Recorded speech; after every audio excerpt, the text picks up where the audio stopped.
மதிமுகம் நேயர்களுக்கு வணக்கம். இது அரசியல் திண்ணை. இன்றைய நேர்காணலில் சிறப்பு விருந்தினராக நம்முடைய திமுக செய்தி தொடர்பாளர் ராஜா தமிழ்மாறன் அவர்கள் இணைந்திருக்கிறார். பேசலாம். அதிமுகவினுடைய வாக்கு வங்கி கடுமையாக குறைந்திருக்கிறது. 15-20% வரை விஜய் வருவதற்கான வாய்ப்புகள் இருக்கு. டிஎம்கே 200 டச் பண்ணாலும் ஆச்சரியப்படுறதுக்கு இல்லை. சாக்லேட்டுக்கு நீங்க சண்டை போடுற மாதிரி கிண்டர் ஜாய்க்கு நீங்கள் சண்டை போடுவீங்களா, அது மாதிரி போய் கேளுங்கன்னு சொல்லுறவங்களாம் தலைவர். நானா என்னை பொறுத்த வரைக்கும் தலைவனே கிடையாது. அப்பா விஜய் அங்கிள் அந்த மாதிரி தானே சரக்கு அடிச்சார், எனக்கு சரக்கு வாங்கி கொடுப்பான்னு கேட்டால் வாங்கி கொடுத்துருவாங்களா? விஜய் ஜாலியாக ஹாப்பியாக வந்தார், ஹாப்பியாக போனார். மே 4ஆம் தேதி பிறந்தநாளை கொண்டாடிட்டு ஹாப்பியாக இருக்க போகிறார். அவருக்கு எந்த பாதிப்புமே வரப்போகிறது இல்லை. திமுகவை அழிக்கிறது எந்த கொம்பனாலையும் முடியவே முடியாது, தொட்டு கூட பார்க்க முடியாது. உங்கள் சத்யாவில் ஃபுல் மூன் சேல் காலை 9 மணியிலிருந்து இரவு 12 மணி வரை. மே 1 ஒரு நாள் மட்டும். டயா பூஸ்டர் சுகரை கண்ட்ரோல் பண்ணும், உங்க ஆரோக்கியத்தை மீட்டு தரும். சர்க்கரையை கட்டுப்படுத்துறதுக்கான எளிமையான வழிமுறை, இயற்கையான வழிமுறை. அனைத்து மருந்து கடைகளிலும் கிடைக்கும்.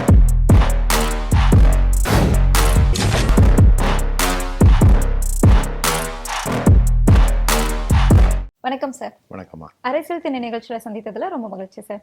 தேர்தல் முடிஞ்சதுக்கு அப்புறமா எக்ஸிட் போல் ஒரு வழியா வெளியாகி இருக்கு. ஒவ்வொரு போல்ஸை நம்ம பார்க்கும் போதும் பெரும்பான்மையா திமுக ஆட்சியை கைப்பற்றும் அப்படிங்கிறது இருக்கு. இன்னொரு பக்கத்துல ஒரு 2-3 போல்ஸ் அதிமுக கைப்பற்றும் அப்படின்னு இருக்காங்க. இருக்கிறதுலே வித்தியாசமா ஒரே ஒரு போல் ஆக்சிஸ் மை இந்தியா அவங்க மட்டுமே தாவேக்கா பெரும்பான்மையா ஆட்சி வாக்கு சதவீதத்தை எடுத்து ஆட்சியை கைப்பற்றுவாங்க அப்படின்னு சொல்லியிருக்காங்க. ஒரு மிக்ஸ்டான ஒரு எக்ஸிட் போல் தான் நமக்கு வெளியாகி இருக்கு. உங்களுடைய பார்வை என்னவா இருக்கு? ஒரு அட்டென்ஷன் சீக்கிங்காக ஆக்சிஸ் மை இந்தியா பண்ணியிருக்காரோன்னு தான் எனக்கு தோணுது. ஓகே. ஏன்னா ப்ரீவியஸ் ஹிஸ்ட்ரியில் அவருடைய ட்ராக் ரெக்கார்ட் ஒரு கேரக்டர் அனலைஸ் பண்ணோன்னா கடந்த காலத்தில் அவங்க எப்படி இருந்திருக்காங்கன்னு பார்த்தா அதனுடைய நம்பிக்கைத்தன்மை நம்பலாமா வேண்டாமா அப்படிங்கிற ஒரு முடிவு எடுக்கலாம். பாரதிய ஜனதா கட்சி 400 சீட்டுகளுக்கு மேலே பெறும்னு சொல்லிட்டு இருந்துட்டு ஆக்சுவல் ரிசல்ட் வந்த பிறகு குறைந்த பிறகு ஓப்பன் சேனல் அழுதவர் தான் அவர். 2024 என் கணிப்பு தப்பாயிடுச்சுன்னு அழுதவர். அப்படின்னா அவர் ஏதோ ஒரு டிராமாட்டிக் கேரக்டராக தான் எனக்கு தோணுது. இன்னொன்று அவர் கீழே அதாவது இந்த மாதிரி தேர்தல்களில் எக்ஸிட் போல் எடுக்கணும்னு சொன்னால் 234 தொகுதிகளில் நாங்கள் எடுத்திருக்கோம் அப்படின்னு சொல்லணும். ஒரு தொகுதிக்கு நாங்கள் இத்தனை சாம்பிள் எடுத்திருக்கோம்னு சொல்லணும். எங்களுக்கு ரூரலில் இப்படிலாம் இருந்துச்சு, எங்களுக்கு அர்பனில் இப்படிலாம் இருந்துச்சு, இந்த மாதிரியான டிஃப்ரென்சஸை நாங்கள் ஐடென்டிஃபை பண்ணோம் அப்படின்னு ஒரு பிரேக்கப் கொடுக்கணும். அதுதான் என்ன பேட்டர்ன், என்ன மெத்தடாலஜி நீங்கள் இந்த எக்ஸிட் போல் எடுக்கிறதுக்கு நீங்கள் யூஸ் பண்ணுனீங்க அப்படிங்கிற சொல்லணும். இவர் என்ன சொல்கிறார், கீழே 11 இன்னோவா காரில் தமிழ்நாடு பூரா சுற்றுனாங்கிறாரு. இது என்னம்மா மெத்தடாலஜி இது? இது இது இது இது முழுக்க ஒரு ஹம்பக் மாதிரி தெரியலையா? 16 இன்னோவா காரில் போகிற பக்கத்தில் டிவிகே காரண்ட்டை நிறுத்தி இவர் கேட்டிருப்பாரு, விசில் இருக்க பக்கம் நின்று கேட்டிருப்பாரு. ஏன்னா ஆதவர்ஜுனா மாதிரி ஆட்கள் இதை பே பண்ணியிருப்பாங்க. அவருக்கு நேஷனல் மீடியானா நான் காசு வாங்க மாட்டாங்களா என்ன? நீங்கள் 90% மீடியாஸ், நேஷனல் மீடியாஸ் எல்லாருமே either owned by Adani or Ambani or any of their subventures, அவ்வளோதானே? 90% அப்படி தானே இருக்காங்க. அப்படி இருக்கும் பொழுது அவர்கள் இந்த மாதிரியான ஒரு நரேட்டிவ் காசு வாங்கிட்டு சொல்ல மாட்டாங்கன்னு என்ன நிச்சயம்? கொஞ்சம் கூட ப்ராக்டிக்கலாக இல்லாத ஒரு விஷயத்தை அவங்க சொல்கிறாங்க. ஒரு ஆப்ஷன் மினிமம் ஒரு சிலர்லாம் சொன்னதெல்லாம் ஒரு 20 விஜய் பெறுவார், 15 பெறுவார்னு சொன்னதே நடைமுறைக்கு சாத்தியப்படாதுன்னு நான் சொல்கிறேன். ஏன்னு கேட்டுக்கிட்டிங்கன்னா, ஒரு சட்டமன்ற தொகுதிக்குள்ளார ஒரு வேட்பாளர் அவர் டிவிகேலேருந்து வெற்றி பெறணும் அப்படின்னு சொன்னால் குறைந்தபட்சம் அவருக்கு 36% 40% வாக்குகள் பெற்றிருந்தால் மட்டும்தான் அவரால் வெற்றி பெற முடியும். ஏன்னா 3 பேர் மெயின் கண்டஸ்டன்ஸாக நம்ம ஸ்ட்ரீம்லைன் பண்ணும்போது 35 ஒருத்தர் பெற்றிருப்பார், இன்னொருத்தர் 35 பெற்றிருப்பார். 2 பிரதான கட்சிகள் திமுக அதிமுக இருக்கின்ற நிலையில் நீங்கள் 35% 37% பெறுவது, இவர்களை மீறி பெறுவது அப்படிங்கிறது நடைமுறைக்கு சாத்தியமில்லாத ஒரு விஷயமா என்னுடைய பார்வைக்கு படுது. ஓகே, why not இவங்களை மீறி பெறுகிறது அப்படின்னு நீங்க வார்த்தையை மென்ஷன் பண்றீங்க? பிகாஸ் அவங்களுக்கு ஒரு மாற்றம் அப்படின்னு தானே இவர் வந்திருக்கிறாரு. மாற்றம்ங்கிற சிந்தனைகள் பார்த்தீங்கன்னா கிட்டத்தட்ட ஒரு 30 வயசுக்குள்ள இருக்கக்கூடிய அந்த இளைஞர்கள் கிட்ட இருந்தது பரவலாக நானுமே அக்செப்ட் பண்ணிக்கிறேன். அது வெறும் 20% தான், 19% தான் 30 வயதுக்குள்ள இருக்கக்கூடியவர்கள். அதில் 85% தான் போலிங் பண்ணியிருக்காங்கிறதா நமக்கு இருக்கக்கூடிய ஓவரால் ஸ்டாட்டிஸ்டிக்ஸ். அது பேரல் ஆவரேஜ். அதில் ஒரு 70% to 60% விஜய்க்கு ஓட்டு போட்டிருந்தாலுமே கூட ஒரு யூகத்தின் அடிப்படையில், ஏன்னா ஒரு 25 to 30% திமுக ஸ்ட்ராங்காக ரீட்டைன் பண்ணுச்சு. எதனாலனா இளைஞரணி செயலாளர் அண்ணன் உதயநிதி ஸ்டாலின் அவர்கள், துணை முதலமைச்சர் அவர்கள் இளைஞரணி நிர்வாகிகள் மட்டுமே 5 லட்சம் பேரை கூப்பிட்டு காட்டினாரு. அவன் ஓட்டுக்கு கிட்டத்தட்ட வந்து ஒரு 10 ஓட்டு கன்வின்ஸ் பண்ணியிருந்தா கூட 50 லட்சம் வாக்குகளுங்கும் போது ஒரு பெரும் இளைஞர் பட்டாலும் அந்த பக்கம் ரீட்டைன் ஆயிருக்கு. எங்க டிட்டீரியேட் ஆயிருக்கும் அப்படின்னு சொன்னா, அதிமுகவில் இளைஞரணி பாசறையோ இல்லை இளைஞர்களை ஊக்குவிக்கின்ற வகையில் ஒரு நிர்வாகத்தில் அவங்க சீட்டு கொடுக்குறதோ இது மாதிரி எதுவுமே இல்லாமல் போனது வந்து அதிமுகவை மிகப்பெரிய ஒரு பலவீனமான ஒரு கட்சி, இளைஞர்கள் மத்தியில் ஒரு எதிர்கால வாய்ப்புகள் இல்லாத ஒரு கட்சியாக பார்க்கின்ற பொழுது அந்த நபர்கள் எல்லாருமே அரசியல் நோக்கத்திற்காக பல பேர் வந்து டிவிகேவை நோக்கி நகர்ந்துட்டதா நம்ம வந்து பார்க்குறோம். உதாரணத்துக்கு நம்ம இவர் தனபால் அண்ணர் இருந்தாங்க இல்லையா, முன்னாள் சபாநாயகர், அவர் பையனை எங்கே ஷிஃப்ட் ஆனாப்ல, தாவேகாவுக்கு தான் ஷிஃப்ட் ஆனாப்ல. இது மாதிரி பல இடங்கள்ல பார்த்தீங்கன்னா அதிமுகவினுடைய கட்சியில் இருக்கக்கூடியவர்கள் பல பேர் வந்து தாவேகாவை நோக்கி நகர்ந்திருக்காங்க. அவரே கிட்டத்தட்ட 110 வேட்பாளர்கள் வந்து திமுக, அதிமுக போன்ற மற்ற கட்சிகளில் இருந்து வெளியே வந்தவர்களுக்கு தான் சீட்டு கொடுத்தாரு. அப்போ அவர் ஒன்றும் மாற்றமெல்லாம் கிடையாது. மாற்றம்னு அவர் சொல்லியிருந்திருக்கலாம், பட் மாற்றத்துக்கான ஸ்கோப் இல்லை. எகைன் கேண்டிடேட்ஸ் எங்கேருந்து எடுக்கிற மாதிரி இருந்துச்சுன்னு சொன்னால் மெஜாரிட்டி வந்து வாஸ் ஃப்ரம் ஏடிஎம்கே செக்டர் தான். அப்போ அந்த பிரைமரி ஹோல் இதை வச்சு பார்க்கும் பொழுது அதிமுகவினுடைய வாக்கு வங்கி கடுமையாக குறைந்திருக்கிறது. பெண்கள் மத்தியிலையும் பார்த்தீங்கன்னு சொன்னால் உங்களுக்கு வந்து அரசினுடைய திட்டங்களால் பயன்பெறக்கூடிய பெண்கள் வந்து அதிகம். அப்போ ஒரு செக்டர் வந்து அங்கே ரீட்டைன் ஆகிட்டாங்க. பழனிசாமி ஐயா ஒரு லீடர்ஷிப் மீட்டர்லாம் சர்வை பண்ணாமல் போயிட்டாரு. அதனுடைய இம்பேக்ட் தான் வந்து கிட்டத்தட்ட என்னுடைய அனுமானப்படி ஒரு 15-20% வரை விஜய் வருவதற்கான வாய்ப்புகள் வந்து இருக்கு. ஆனா அது வந்து எம்எல்ஏக்கள் வெற்றி பெறுவதற்கான வாய்ப்பா அமையுமானா வாய்ப்பு இல்லை. ஏன்னா ஒரு எம்எல்ஏவா ஜெயிக்கணும்னா, நான் திரும்ப உங்கள்கிட்ட ரிப்பீட் பண்ணி சொல்றேன், 35% அதுக்கு மேல பெற்றிருந்தாலும் எம்எல்ஏ ஆவதற்கான வாய்ப்பு இருக்கு. ஆமா, ஸ்பாயிலருங்கிறத விட ஏடிஎம்கேக்கு தான் ஸ்பாயிலர் அமையும். ஏன்னா இவங்க சொல்ற கணக்கெல்லாம் வந்து கிட்டத்தட்ட வந்து நான் என்னுடைய கணக்கு 150 to 175 அப்படின்னு சொல்லி நேற்று இருக்கக்கூடிய அக்னி நியூஸ் எல்லாம் அந்த மாதிரி தான் சொன்னாங்க. சாணக்கியாவும் அந்த மாதிரி தான் வந்து சொல்லியிருந்தாங்க. அந்த மேக்ஸிமம் சைட் நான் அதை எக்ஸ்பெக்ட் பண்றேன். இன்ஃபேக்ட் வந்து இந்த ஸ்பாயிலர் கிரேம் கரெக்டா வந்து விஜய் பிளே பண்ணியிருந்தாருன்னு சொன்னா டிஎம்கே 200 டச் பண்ணாலும் ஆச்சரியப்படுறதுக்கு இல்லை. ஏன்னா ஏடிஎம்கேவினுடைய ஓட்ஸ் தான் கடுமையா குறைஞ்சிருக்கு. என்டிகே ஒரு 2% டிராப் அவுட் ஆயிருக்கு. 8% இருக்குன்னா நீங்க எழுதி வச்சுக்கோங்க, 5-6 தாண்ட மாட்டாரு சீமான் அண்ணன். சிவியர் டிட்டீரியேஷன் இருக்குதான் செய்யுது. 2% ஒரு பேரிழப்பு தான் அவருக்கு. ஸோ இந்த மாதிரியான ஒரு மாற்றம் தான் இப்போ நடந்திருக்கு. அது இந்த 30 வயசுக்குள்ள இருக்கக்கூடியவர்கள் தான் மெஜாரிட்டியா வந்து விஜய்க்கு ஷிஃப்ட் பண்ணியிருக்காங்க அப்படிங்கிறத வந்து நம்ம புரிஞ்சுக்கலாம். இப்போ அதிமுகல எடப்பாடி பழனிசாமி அவர்களுக்கு வந்து விஜய் மாதிரி ஃபேஸ் வேல்யூ இல்ல அப்படின்னு எடுத்துக்கிட்டாலுமே அந்த கட்சி இரட்டை இலை சின்னம் அப்படிங்கிறதுக்கு அதனாலதான் இன்னைக்கு வந்து திமுக வந்து அதிமுகவை காப்பாத்திருக்குன்னு சொல்லலாம். திமுக காப்பாத்திருக்கு எதை வச்சு சொல்றீங்க சார்? ஆமா, இந்த ஐடியாலஜி நாங்க பல தடவை சொன்னதான். அதாவது இந்த ஐடியாலஜி நீங்க விட்டுறாதீங்க. திமுக இல்லைன்னா அதிமுக கூட இருந்துட்டு போகுது, எங்களுக்கு அதை பத்தி கவலை இல்லை, தயவு செஞ்சு அதிமுக உயிரோட்டமா இருக்கட்டும் அப்படின்னு சொன்னது. அதிமுகவில் உணர்வு இருக்கக்கூடியவர்கள், இரட்டலை வாக்களிக்கக்கூடியவர்கள் மாறாமல் மீண்டும் அவங்களுக்கு வாக்களிச்சிருக்காங்க அப்படின்னு சொன்னா அது திமுக செய்த புண்ணியம் தானே, அல்லது அவங்களுக்கு செஞ்ச நல்லது தானே. இல்லைன்னா என்ன ஆகும், பிஜேபி வளரும், அல்லது விஜய் மாதிரியான ஒரு ஒரு ஒரு அரசியல் புரிதல் இல்லாத ஒரு என்ன சொல்றது, ஒரு ஸ்பாயிலர் தான் வந்து வளர்ந்துருக்க முடியும்.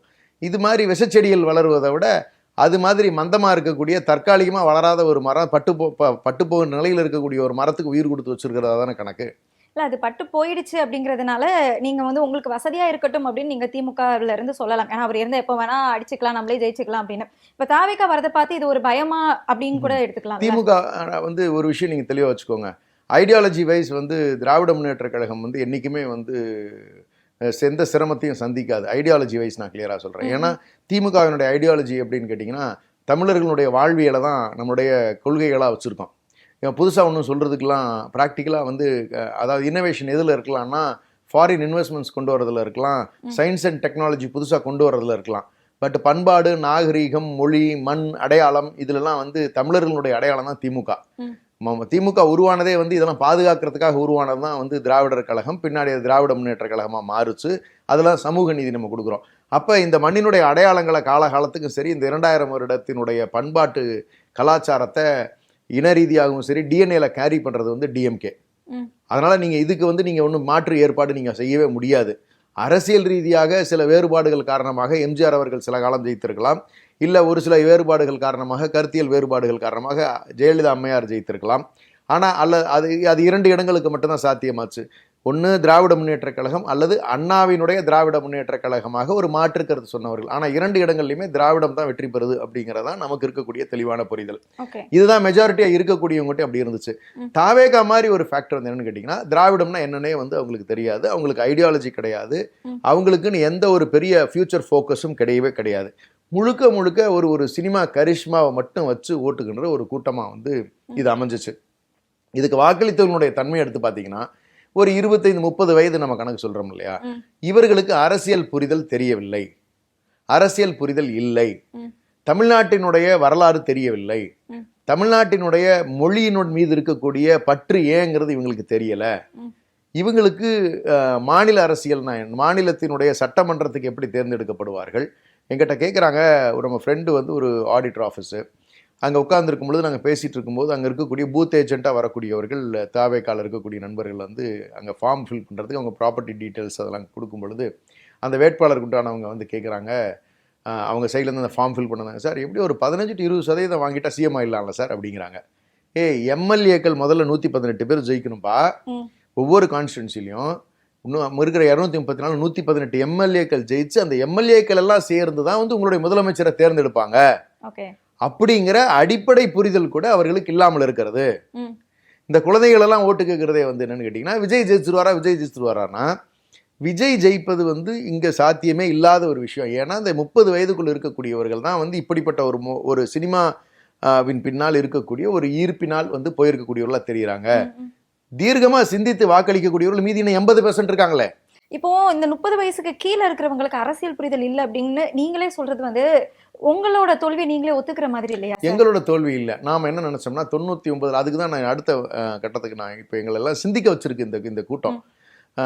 ஏன் இப்படியெல்லாம் நடந்துக்கிறாங்க அப்படின்னு அனலைஸ் பண்ணும்போது, கிட்டத்தட்ட நம்ம என்ன பண்றோம், 1999 2000ல வந்து நம்ம வந்து காலேஜ் எலெக்ஷன்ஸ் எல்லாம் இனிமேல் தேவைப்படாது, எல்லாருக்கும் இனஃப் எக்ஸ்போஷர் வந்துருச்சு, நிறைய இன்ஜினியரிங் காலேஜஸ் கொடுத்துட்டோம், நிறைய மெடிக்கல் காலேஜஸ் கொடுத்துட்டோம், இவங்களெல்லாம் படிப்பறிவு இளைஞர்களுக்கு நிறைய நம்ம கொடுத்துட்டோம், இனிமே வந்து இது மாதிரியான விஷயங்கள் எல்லாம் வந்து இனி இப்போ பாலிடிக்ஸ் ஸ்கூலுக்குள்ள காலேஜுக்குள்ள இந்த மாதிரி ஆஸ்பெக்ட்ஸ் எல்லாம் வந்து நமக்கு தேவைப்படாது அப்படிங்கிறதுனால காலேஜ் எலெக்ஷன்ஸ் எல்லாம் வேணாங்கிற ஒரு முடிவை வந்து நம்ம எடுத்து அதை வந்து ஆர்ட்ஸ் காலேஜஸ்ல இருந்தெல்லாம் வந்து ஆல்மோஸ்ட் வந்து எலிமினேட் ஆன சிச்சுவேஷன் வந்துருச்சு. அதுக்கு முன்னாடி வரைக்கும் பார்த்தீங்கன்னா நல்லா நினைவில் இருக்குது எனக்கு 93 95 இந்த காலகட்டங்கள்லாம் காலேஜ் எலெக்ஷன்ஸ் நடக்கும். 97 வரைக்குமே வந்து காலேஜ் எலெக்ஷன்ஸ் நடக்கும். நான் காலேஜ் செக்ரட்டரியாக இருந்திருக்கேன், நான் அசிஸ்டன்ட் ஸ்கூல் பீப்புள் லீடராக இருந்திருக்கேன், ஸ்கூல் பீப்புள் லீடராக இருந்திருக்கேன். எங்கள் ஸ்கூல்ஸ்லேயே வந்து எலெக்ஷன் நடந்த காலங்கள்லாம் இருந்திருக்கு. அந்த ஸ்கூல்லேயே நாங்கள் ஹோலி கிராஸ் மெட்ரிகுலேஷன் ஸ்கூலில் சேலத்தில் நான் படிக்கும்போது அந்த 12th ஸ்டாண்டர்ட் எலெக்ஷன் பெரிய பிரச்சனைனால எலெக்ஷன் கேன்சல் ஆச்சு. திரும்ப வந்து அடுத்த வருஷமே எலெக்ஷன் நடந்துச்சு. நான் 10th ஸ்டாண்டர்ட் படிக்கும்போது ஸ்கூல் பீப்புள் லீடர். அப்ப அந்த பேசஸ் எல்லாம் நாங்க கிராஸ் பண்ணி தான் வந்திருக்கோம். அது எலெக்ஷனே நடக்கும். அந்த டைம்ல எந்த மெச்சூரிட்டி சார் இருக்கும் உங்களுக்கு? 10th ஸ்டாண்டர்ட் படிக்கும்போது ஒரு அரசியல் போய் எலெக்ஷன் வச்சு அது சரியா இருக்கும்னு நினைக்கிறேன். இல்லைங்க, அந்த நான் தான் சொல்றேன். அப்ப எங்க எப்படி ஆப்பர்ச்சுனிட்டி கொடுப்பாங்க நான் சொல்றேன். காலையில எங்களுக்கு ஸ்கூல்ல வந்து அந்த எலெக்ஷன் நடக்கிறதுக்கு டேட்டை டிக்ளேர் பண்ணிடுவாங்க. நீங்க எவ்ரிடே அந்த யார் கேண்டிடேட்ஸ் வந்து பிரசிடென்ஷியல் கேண்டிடேட் கண்டெஸ்ட் பண்றாங்களோ அவங்க வந்து நான் ஸ்கூலுக்கு என்ன பண்ண போறேன், இந்த ஸ்டூடெண்ட்ஸ்க்காக என்ன பண்ண போறேன்னு சொல்லிட்டு ஒவ்வொருத்தருக்கும் 30 minutes 15 minutes டைம் கொடுப்பாங்க. அந்த 15 minutesல வந்து அவர் டெலிவர் பண்ணணும். அந்த பிரசிடென்ஷியல் கேண்டிடேட் வந்து நான் ஸ்கூலுக்கு இதெல்லாம் செய்ய போகிறேன், ஸ்டூடெண்ட்ஸோட வெல்ஃபேருக்கு இதெல்லாம் சொல்ல போகிறேன்னு சொல்லுவாங்க. அதை பேஸ் பண்ணி நாங்கள் வந்து ஓட்டு போட்டு எங்களுடைய லீடரை வந்து நாங்கள் தேர்ந்தெடுத்துக்கிட்டோம். இது நடந்துகிட்டு இருந்தது. இதெல்லாம் வந்து நின்று போச்சு. அப்போ என்ன ஆகுதுன்னு கேட்டிங்கன்னா, அந்த புரிதல் வந்து அவங்களுக்கு இந்த தேர்ந்தெடுக்க வேண்டிய அவசியம் இந்த 18 வயசுல நம்ம கொடுக்குறோம் இல்லையா. 18 வயசுங்கிறது college first year. College first year நீங்கள் டிரைவிங் லைசன்ஸ் எப்போ கொடுக்குறீங்க? 18 வயசுக்கு தான் கொடுக்குறீங்க. வண்டி ஓட்ட தெரிஞ்சவனுக்கு தானே நீங்க லைசன்ஸ் கொடுக்குறீங்க. நேரா லைசன்ஸை கொடுத்துட்டு இடிச்சுட்டாங்கிறீங்க. அப்போ உனக்கு புரிதல் இல்லைன்னு தானே தெரியுது. மினிமம் ஒரு மார்க் போலாவது வந்து நடத்தலாம் அப்படிங்கிற மாதிரியான நிறைய விஷயங்களை நம்ம வந்து சிந்திக்க வச்சிருக்கு. ஓட்டு போடுறதுக்கு முன்னாடி தான் ஏன் இன்னாருக்கு ஓட்டு போடணும், தமிழ்நாட்டினுடைய தன்மை என்ன, தமிழ்நாடு எப்படி உருவாச்சு, இந்த மண்ணினுடைய தன்மை என்ன, இந்த 2500 ஆண்டுகளுக்கு மேற்பட்டு இருக்கக்கூடிய இந்த தொன்மையான நாகரிகத்தினுடைய சிறப்புகள் என்ன, எப்படி அரசியல் இருந்தது, எப்படி நமக்கெல்லாம் வந்து சமூக நீதி மறுக்கப்பட்டது, எப்படி சனாதனம் புகுந்து 1920 நம்மளுடைய மொழியே இல்லாம போய் சமஸ்கிருதத்திலையும் ஆங்கிலத்துல மட்டுமே நம்முடைய கல்வி திட்டங்கள் இருந்தது. அப்ப தமிழ் எங்கடா காணாம போச்சு அப்படிங்கிறதெல்லாம் சிந்திக்க வச்சது. பின்னால் வந்த நீதி கட்சியும் திமுகவும் தான் காலேஜஸ்ல ஸ்கூல்ஸ்ல எல்லாம் மீண்டுமே வந்து தமிழ் வழி பாடங்களை கொண்டு வந்தது. யார் இந்த இலக்கியங்கள் எல்லாம் எடுத்து கொண்டு வந்தது, இந்த மொழி எவ்வாறு காப்பாற்றப்பட்டது, எப்படி உலக நாகரிகங்களோடு போட்டி போடுகின்ற மாநிலமாக நாடாக நம்ம இருந்திருக்கிறோம் அப்படிங்கிற வரலாறுகள் எதுவுமே நம்ம வந்து இவங்களுக்கு சொல்லித்தர தவறிட்டோமோ அப்படிங்கிற ஒரு ஃபியர் ஃபேக்டர் இப்போதான் எங்களுக்கு ஸ்ட்ராங்காக பில்ட் ஆகுது. நமக்கு சோசியல் சயின்ஸ் அப்படிங்கிற ஒரு பாடத்திட்டம் ஒண்ணு இருக்கு சார். அதுல இந்த மாதிரியான விஷயங்கள் இல்லையே, எல்லாமே இருக்கு. இதெல்லாம் வைக்காம விட்டுட்டோமே, மிகவும் குறைவால இருக்கு. நீங்க கான்ஸ்டியூஷன் ஆஃப் இந்தியாவே சொல்லித்தர வேண்டிய அவசியம் இப்போ வந்துருச்சுல. நீங்க என்ன பேசிஸ்ல நீங்க எலெக்ட் பண்ண போறீங்கன்னே சொல்லி தர்றது இல்லையே. எங்க கடைசி அதான சொல்றான், யூனியன் கவர்மெண்ட்ல இருக்கிற பிரச்சனை என்சிஆர்டி சிலபஸ் அவன் தான் முடிவு பண்ணுவாங்கிறான். நீங்க எஜுகேஷன் சிஸ்டம்ல ஏன் நேஷனல் எஜுகேஷன் பாலிசி வேணாங்கிறோம். அவன் கம்ப்ளீட்டாக வந்து இது மாதிரி விஷயங்களை சனாதனத்தை நீங்கள் வந்து இன்ஃபேக்ட் சிபிஎஸ்சியில் 7ஆம் வகுப்பில் நீங்கள் சனாதனத்தில் ஹைரார்கி ஆஃப் பீப்புளில் வந்து நீங்கள் வந்து பை பர்த் டிசைட் பண்ணும் அப்படின்னு சொல்லித்தரான். அப்போ அது மாதிரி விஷயங்கள்லாம் மறுபடியும் ஏற்கிற மாதிரி வருதுன்னு நம்ம பின்னோக்கி, அதான் சிஎம் சொன்னாங்க, தமிழ்நாட்டு மக்களை நான் 2000 ஆண்டுகள் பின்னோக்கி நகர்த்துவதற்கு நான் தயாராக இல்லை. அப்போ நம்மளுடைய ஸ்டேட் எஜுகேஷன் பாலிசி ஃப்ரேம் பண்ணியிருக்காங்க. அந்த ஸ்டேட் எஜுகேஷன் பாலிசியில் இது எல்லாமே வரப்போகுதுங்கிறது தான் கூடுதலான ஒரு தகவல். அப்ப நமக்கு தேவை என்னன்னா, மாணவர்களுக்கு இந்த புரிதலை ஏற்படுத்திய பிறகு அதற்கப்புறம் அவர்கள் வந்து வாக்களிக்கும் பொழுதுதான் தான் யாருக்கு வாக்களிக்கிறோம், எந்த மாதிரியான எதிர்பார்ப்புகள் நமக்கு இருக்கணும், இது எல்லாமே வந்து அவர்களுக்கு புரிதல் ஏற்படும். 100% நடந்துருமானா 100% நடக்கும் நானே ஒத்துக்க மாட்டேன். அட்லீஸ்ட் ஒரு 50% 60% இந்த புரிதலோடு அவர்கள் வாக்களிக்கின்ற பொழுதுதான் ஒன்றிய அரசினுடைய பிரச்சனை என்ன, நமக்கு ஏன் ஃபண்டு கொடுக்காம இருக்காங்க, நாம என்ன கான்ட்ரிபியூட் பண்றோம், நமக்கு ஏன் அது திரும்ப வரமாட்டேங்குது, அப்ப எது மாதிரியான காம்ப்ளிகேஷன்ஸ் இருக்கு, எதெல்லாம் வந்து சயின்டிஃபிக்கா நம்ம ஸ்டேட்டை வந்து நம்ம இம்ப்ரூவ் பண்ணியிருக்கோம், எந்தெந்த விஷயங்கள்ல வந்து யூனியன் கவர்மெண்ட் வந்து நமக்கு வந்து வஞ்சனை செய்யுது, அது ஃபங்க்ஷன் எப்படி ஆகுது, இது ஃபங்க்ஷன் எப்படி ஆகுது, இந்த சிஸ்டம் எப்படி இருக்கு, யூஎஸ் எல்லாம் வளர்ந்துருச்சுன்னு சொல்றாங்களே, இங்க அங்கேயத்துக்கு என்ன வித்தியாசம், இதெல்லாம் தெரியணும்ல. தெரிஞ்சாதானே ராங் கம்பேரிசன்ஸ் வராம இருக்கும். அப்பதானே சரியான தேர்வுகள் நடக்கும், சரியான தலைவர்கள் தேர்ந்தெடுக்கப்படுவாங்க. அப்ப நமக்கு வந்த பொலிட்டிக்கல் லீடர்ஸே எடுத்துங்க, அண்ணன் துரைமுருகன்லாம் மாணவர் அணியிலிருந்து வந்தவர் தான், மாணவர்களாக இருந்தவர்கள் தான். பேராசிரியர் அன்பழகன் மாணவர்களாக இருந்தவர் தான். நீங்க சிஎன் அண்ணாதுரை அவர்கள், நீங்க வந்து நமக்கு இருக்கக்கூடிய பச்சைய பாசல அவர் படிச்சவர் தான். அவருடைய ரூம் இன்னைக்குமே வந்து நானும் பள்ளிக்கல்வித்துறை அமைச்சர்லாம் ஒரு நாள் போய் பார்த்துட்டு இருந்தோம். அவருங்க பச்சையப்பாஸ் ரூம்ல எந்த ரூம்ல அவர் தங்கி இருந்து படிச்சாரு. அப்ப மாணவர் அரசியல் இருந்திருக்கிறது. அது இல்லாம போனது நமக்கு எங்கேயோ தவறு நடந்துருச்சோ அப்படின்னு எல்லா சிஸ்டமையும் டோட்டலா வந்து மறுசுழற்சி செய்து நாம திரும்ப திங்க் பண்ண வேண்டிய கட்டாயத்துக்கு இந்த சூழல் ஏற்பட்டிருக்கு. இதெல்லாம் இல்லாததான் இந்த மாணவர்கள்லாம் இப்படி ஆயிட்டாங்களோ. அப்ப இந்த செக்டர் வந்து எதிர்காலத்தை பத்தி சிந்திக்காத ஒரு செக்டரா. இன்ஃபேக்ட் அப்போல்லாம் நமக்கு வந்து தேவைகள் வந்து அதிகமாக இருந்துச்சு. ரோடு இன்ஃப்ராஸ்ட்ரக்சர்லாம் பெருசாக கிடையாது, சோஷியல் மீடியா பெருசாக இன்ஃப்ளூயன்சிங் ஃபேக்டர்ஸ் கிடையாது. ஆனால் இன்னைக்கு அப்படி இல்லையே. வெறும் சினிமாவும் ஒரு இன்ஸ்டாகிராமில் இருக்கிறது தான் வாழ்க்கைன்னு மாணவர்கள் நினைக்கக்கூடிய நிலைக்கு நகரும் பொழுது இது மாதிரியான விஷயங்களை நம்ம எஜுகேட் பண்ண வேண்டியது ரிப்பீட்டட் ப்ராசஸா இருக்கணுமோ அப்படின்னு நம்மளை எல்லாத்தையுமே திங்க் பண்ண வச்சிருக்கு இந்த கிரௌடு. ஓகே, நீங்க சொல்றது வந்துட்டு நீங்க சொன்ன அந்த மாணவர் அணில இருந்து வந்தவங்க அது வேற ஒரு டிகேட். இப்போ வந்து அந்த தலைமுறையே மாறிடுச்சுன்னு எடுத்துக்கலாம். இப்போ இருக்கிறவங்க வந்து என்ன சொல்றாங்கன்னா, நீங்க வந்து விஜயங்களுக்கு ஓட்டு போடல அப்படின்னா நான் மாடியில இருந்து குதிச்சிருவேன் அப்படின்னு சொல்லக்கூடிய ஒரு தலைமுறை தான் இப்போ இருக்கு. அவங்க கிட்ட இப்போ அரசியலை எடுத்துட்டு போறது எப்படி சரியா இருக்கும்னு நினைக்கிறீங்க? அதனாலதான் அந்த புரிதல் வேணுங்கிறோம். குழந்தைகளே நீங்க வந்து சாக்லேட்டுக்கு நீங்க சண்டை போடுற மாதிரி கிண்டர் ஜாய்க்கு நீங்கள் சண்டை போடுவீங்களா, அது மாதிரி போய் கேளுங்கன்னு சொல்லுறவங்களாம் தலைவர். என்னை பொறுத்த வரைக்கும் தலைவனே கிடையாது. நீங்கள் குழந்தைகளை நல்லா படிக்க சொல்லணும், படிப்பில் கவனம் செலுத்துங்கன்னு சொல்லணும். நீங்கள் ப்ராக்ரெசிவ் பாலிடிக்ஸ் தமிழ்நாட்டுக்கு நான் இதெல்லாம் வந்தால் செய்வேன்னு சொல்லணும். அதற்கெல்லாம் நீங்கள் சிந்திக்கணும். அதெல்லாம் இல்லாத ஒரு தலைமுறையை உருவாக்குகின்ற வேலையை வந்து அந்த நடிகர் கட்சி செய்துன்னு சொன்னால் அதெல்லாம் கண்டனத்துக்குரிய விஷயம். நீங்கள் குழந்தைகள் பேச்சை கேட்டுக்கிட்டு ஒருவேளை பேரண்ட்ஸ் வந்து சொல்கிறாங்கன்னு வச்சுக்கோங்களேன், ஓட்டு போய் எப்படி போடுறாங்கன்னு வச்சுக்கோங்களேன், அந்த பேரண்ட்ஸை பார்த்து நான் ஒன்று கேட்குறேன். விஜய் படத்துக்கு படம் சரக்கு அடிச்சிருக்காரு. நீங்கள் ஃபுல்லாக சரக்கு அடிச்சுட்டு போகிற மாதிரி தான் பாதி கடந்த 3 படங்கள்லையுமே பார்த்தீங்கன்னா சாராயத்தினுடைய மேக்ஸிமம் இன்டாக்சிகேஷனில் அவர் ஹீரோயிக் ரோல்லாம் நிறைய பண்ணுவார். உங்கள் குழந்தைங்க இது மாதிரி சரக்கடிக்குன்னு கேட்டுச்சுன்னா நீங்கள் வாங்கி கொடுப்பீங்களா? அப்பா விஜய் அங்கிள் வந்து அந்த மாதிரி தானே சரக்கு அடிச்சார், எனக்கு சரக்கு வாங்கி கொடுப்பான்னு கேட்டால் வாங்கி கொடுத்துருவாங்களா? மாட்டாங்க. இதான் புரியல் தேவைங்கிறோம். அப்போ எங்கே லேக் இருக்குன்னா, அந்த குழந்தைகள் கேட்பதில் சரி இருக்கிறதா சரி இல்லையா அப்படிங்கிறத மக்கள் தான் சிந்திக்கணும். அது ரொம்ப ரொம்ப அவசியமான ஒரு விஷயம். ஒரு ஆட்சிங்கிறது எவ்வளவு பெரிய முக்கியமான விஷயம்ங்கிறது அந்த சீரியஸ்னஸ் அவங்களுக்கு புரியலை. அது யாருன்னா எக்ஸாக்டா இந்த 25-30 இயர்ஸ்ல இருக்கக்கூடியவர்கள், மேக்ஸிமம் 30 இயர்ஸ் 35 இயர்ஸ் மேக்ஸ் இருக்கலாம். இந்த செக்டருக்கு தான் இந்த ப்ராப்ளம் இருக்கு. நீங்க இதையே வந்து நாங்கள் சர்வே பண்ணப்போ பார்த்தோம்னா அந்த 30 to 45ல கிளியரா டிஎம்கே மற்ற பார்ட்டிஸ், இந்த உலகத்தினுடைய தமிழ்நாட்டினுடைய தன்மை தெரிந்தவர்கள், நீங்கள் 45லேருந்து 55 வரைக்கும் இருக்கக்கூடிய 60 வரைக்கும் இருக்கக்கூடியவர்கள், 60லேருந்து 75 வயது இருக்கக்கூடியவர்கள்லாம் கம்ப்ளீட்டாக இந்த மண் மொழி மானத்தினுடைய முக்கியத்துவத்தை தெரிஞ்சிருக்காங்க. கம்ப்ளீட்டாக தெரிஞ்சிருக்காங்க அவங்க எல்லாருமே அப்படின்னு சொல்ல முடியாது சார். இப்போ தாவேக்காவுக்கு வாக்களிக்கிறவங்கள நீங்க சொல்ற அந்த கேட்டகரியில இருந்தும் இருக்கிறாங்க. ரொம்ப மினிமமாக இருக்கும். Maybe 3% to 5%. Okay. But not to the extent of 30%, 15%, 20%. இல்லவே இல்லை. நீங்கள் ரிசல்ட் வரதானே போகுது. 4ஆம் தேதி நம்ம 4ஆம் தேதிக்கு பிறகு ஒரு நாள் நம்ம வந்து உட்காருவோம். Okay. They would have never crossed 20% to my knowledge. 20% அப்படிங்கிறதே அதிகம் தானே. ஏன்னா திமுக முதல் தேர்தல்ல 14% தானே வாங்கி. நானே ஒத்துக்கிறேனே. நான் தான் சொல்றேனே, இந்த 19% இந்த மாதிரியா வாக்களித்திருக்கக்கூடியவர்கள் இருப்பதற்கான வாய்ப்புகள் அதிகமாக எங்கள் கண் முன்னால் தெரிகிறது. அப்படின்னா ஒரு 10% அதிமுக இழந்திருக்கிறது. ஒரு 10% சினிமாவினுடைய தாக்கம் அவர்களுக்கு ஏற்பட்டிருக்கிறது. அப்ப அது 20 வரைக்கும் போறதுக்கான கிராஃபை எங்களுக்கு காட்டுது. அப்ப இதை வந்து எப்படிங்கறத அவங்க எஜுகேட் பண்ணணும். இது வந்து பீக்கு. இது வந்து ஹையஸ்ட் ஆஃப் விஜய் லைஃப்ல தான் இருக்க போகுது. இதுக்கு மேல திரும்ப சேர போகுதானா சேரவே சேராது. இது டிட்டீரியேட் ஆகும். நீங்க அடுத்த எலெக்ஷனுக்கு நீங்க கணக்கு போட்டுக்கோங்க. இதுதான் highest maximum propaganda of Vijay. இதுக்கு மேல அவர் நடந்துக்கிறது இருக்கு பாத்தீங்களா, இது ரொம்ப கூர்ந்து கவனிக்கப்படும். இதுல இருக்கக்கூடியவர்கள்லாம் நிறைய பேர் வந்து ஐயோ தப்பு பண்ணிட்ட மாட்டிருக்கே அப்படின்னு உணர்ற காலம் அடுத்து வரக்கூடிய ஒரு ஆண்டுல 2 ஆண்டுல இருக்கத்தான் போகுது. அதுல டிட்டீரியேட்டிங் ஃபேக்டர் பார்க்க தான் போறோம். இதுல இருக்கக்கூடியவர்கள்லாம் பாவம் கேண்டிடேட்டா நின்று ஒரு ஆசையில நின்று சொத்தை வித்து அந்த காசெல்லாம் திரும்ப மீட் எடுக்கிறதுக்கு இதுக்கு செலவு பண்ணவங்கலாம் கடனை உடனே வாங்கி செலவு பண்ணவங்க பூரா சரிஞ்சு போய் இதுல திரும்ப வந்து விஜய்க்கு எந்த பிரச்சனையுமே இருக்க போறது இல்லை. விஜய்க்கு 5 பைசா செலவு இல்லை. செலவு பூரா ஆதவர்ஜுனா பார்த்துக்கிட்டான். லாட்ரி காசு இருந்துச்சு, செலவு பண்ணிட்டான். விஜய்க்கு செலவானா கிடையவே கிடையாது. விஜய் ஜாலியா ஹாப்பியா வந்தாரு, ஹாப்பியா போனாரு. மே 4ஆம் தேதி பிறந்தநாளை கொண்டாடிட்டு ஹாப்பியா இருக்க போறாரு. அவருக்கு எந்த பாதிப்புமே வரப்போறது இல்லை.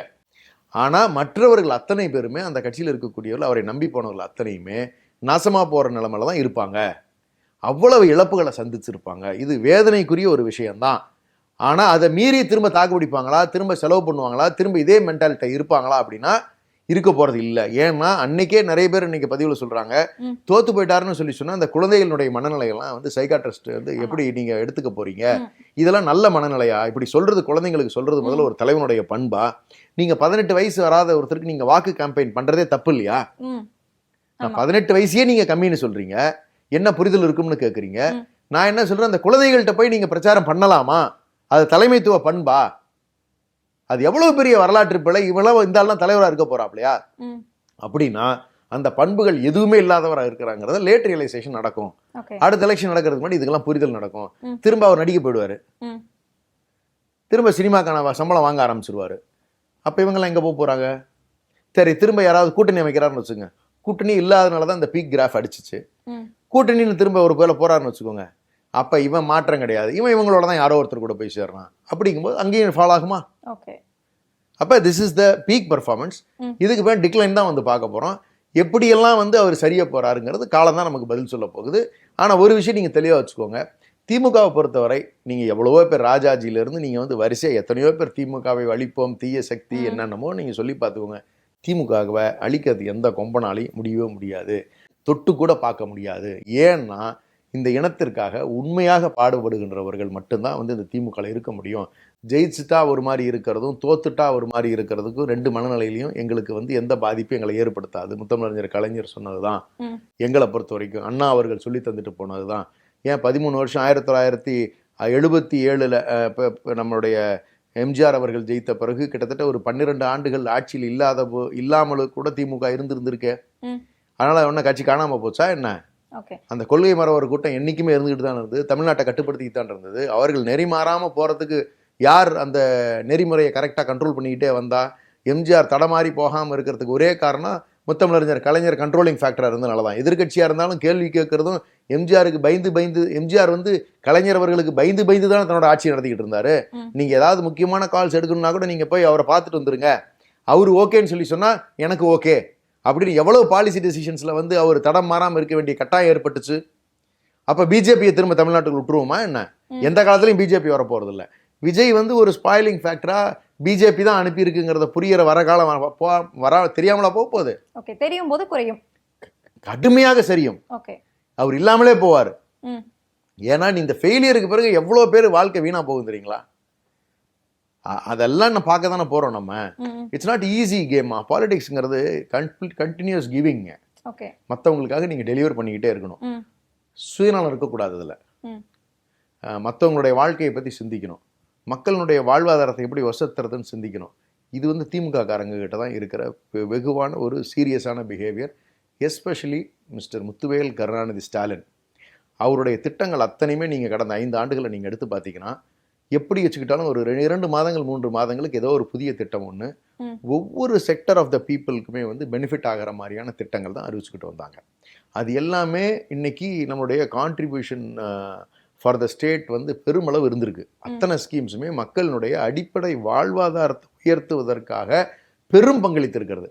அதுதான் இன்னைக்கு ஜிடிபி 2வது வருஷமும் தொடர்ந்து நம்ம ரெட்டை இலக்கமாக நம்ம வந்து தொட்டுக்கிட்டு இருக்கோம். நீங்கள் தனிநபர் வருமானம் 3.6 லட்சத்திலிருந்து இன்னைக்கு 4.08 லட்சமாக உயர்ந்திருக்கு. இந்தியாவிலே அதிகமாக தனிநபர் வருமானம் உயர்ந்திருக்கக்கூடிய ஒரு மாநிலம் வந்து தமிழ்நாடு. 4.08 லட்சம்னா மாசத்துக்கு 35,000 ரூபாய் ஒரு நபருக்கு தனிப்பட்ட வருமானம் வருவதாகத்தான கணக்கு. அப்போ அதனுடைய வாழ்வாதாரம் எவ்வளோ வசந்திருக்கு நீங்கள் கணக்கில் எடுத்துக்கோங்க. இன்னைக்கு சொத்து மதிப்பு இன்னைக்கு எல்லா பக்கமும் எவ்வளவு கூடியிருக்கு. நீங்கள் ஒரு ஏக்கர் என்ன மதிப்புக்கு வித்துச்சு, இப்போ என்ன மதிப்புக்கு விற்கிது. இங்கே இருக்கக்கூடியவர்கள் எல்லாரும் மேக்ஸிமம் கார் வச்சிருக்கிறாங்க, பைக் வச்சிருக்கிறாங்கல்ல. எல்லாரும் சௌரியமாக கவர்மெண்ட் ஆஸ்பத்திரியில் போய் இன்னைக்கு இருக்கக்கூடியவர்கள்லாம் ட்ரீட்மெண்ட் எடுத்துக்கிறாங்கல்ல. கல்வி எல்லாருக்கும் வந்து இலவசமாக கிடைப்பதற்கான வாய்ப்புகளை மேக்ஸிமம் அரசு பள்ளி என்பது வறுமையின் அடையாளம் அல்ல, பெருமையின் அடையாளம்னு சொல்லி மாடல் ஸ்கூல்ஸ்லாம் இன்னைக்கு 67 கோடி ரூபாய் பட்ஜெட்டில் போட்டு கட்டி மாணவர்கள் கிளாஸ் ரூம்ஸ் அத்தனையும் வந்து 23,000 கிளாஸ் ரூமை வந்து ஸ்மார்ட் கிளாஸ் ரூம்ஸாக கன்வெர்ட் பண்ணி நீங்கள் ஆர்டிஃபிஷியல் இன்டெலிஜென்ஸை 8ஆம் வகுப்புலேருந்து 10ஆம் வகுப்பு மாணவர்களுக்கு இன்ட்ரடியூஸ் பண்ணி ஒரு குளோபல் எஜுகேஷன் சிஸ்டமை கொண்டு வந்து இப்போ ஒரு பெரிய ரெவல்யூஷனை இன்னைக்கு வந்து திராவிட மாடல் பண்ணலையா? சிஎம்மோட சீரியஸ் நேரடி பார்வையில் தானே இதெல்லாமே நடந்திருக்கு. பள்ளிக்கல்வித்துறை அமைச்சர் அன்பில் மகேஷ் அப்படி ஒவ்வொரு திட்டமும் முதல்வர் அவர்களுடைய ஆலோசனையின் பேரில் தானே சீராக முன்னாடி கொண்டு போனாங்க. தமிழ்நாட்டினுடைய வளர்ச்சிக்கு இன்னைக்கு இருக்கக்கூடிய யங்ஸ்டராக இருக்கக்கூடிய டிஆர்பி ராஜா அவர்கள் இன்னைக்கு வந்து இந்த இரட்டை இலக்கம் வருவது 2வது ஆண்டு தொடர்ந்து வருதுன்னு சொல்லி சொன்னா அவருடைய பெரிய சின்சியர் டெடிகேட்டட் ஒர்க்கும் ஒரு பெரிய காரணம் இல்லையா? அவர் இருக்கிற பீரியட்ல தானே 2வது வருஷம் கண்டினியூஸா வந்திருக்கு. அப்போ அவருடைய கான்ட்ரிபியூஷன் இருந்திருக்குல்ல. அப்ப தமிழ்நாட்டினுடைய வளர்ச்சியை பத்தி தொடர்ந்து சிந்திக்கக்கூடியது திராவிட முன்னேற்ற கழகம் தான். இதுதான் மாற்றம் அப்படின்னு சொல்ல வரீங்க. இதுதான் இது வந்து ரொம்ப அடுத்த லெவலுக்கு திராவிட மாடல் 2.0க்கு தேவையான ஒர்க்கை நாங்க பாத்துக்கிட்டு வரோம்.